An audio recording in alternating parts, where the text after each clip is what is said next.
So what happens is that when you finish, now I have so many tabs open, I have to find out where I'm at. When you finish the wizard, that's the word I'm looking for. It's going to create your registration instance, but it's going to make it inactive. So there's a couple things that have to be finished up here before we make it active.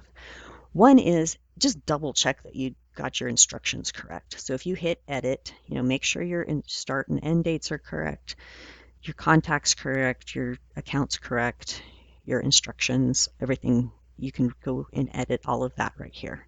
And I'm pretty sure most people can edit their registrations. We already showed you that the linkage was there. Now there's something that hasn't been expressed clearly in the past, but we need to start doing this better. When somebody fills out a registration, we have the ability to automatically add them to a communication list. And we do that with a workflow. Now, I'm going to go slow here. If we go back to the template, so you can look just here up here on the little dots. If you go back to the template,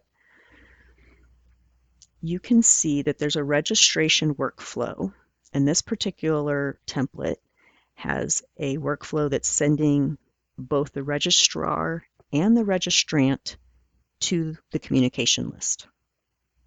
Sometimes, if it's say a kids event, it might just send the registrar, which would be the parent, to the communication list, and we don't necessarily send the kid to the communication list, something like that.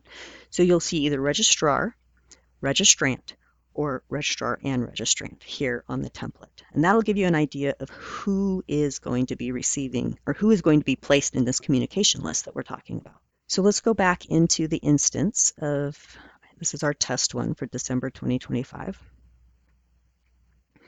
We go to the attribute values,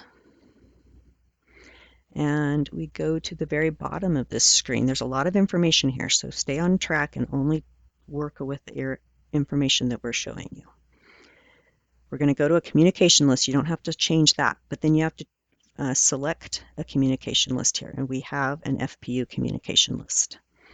So anybody who drops in or who fills out a registration on this instance will get placed in this group.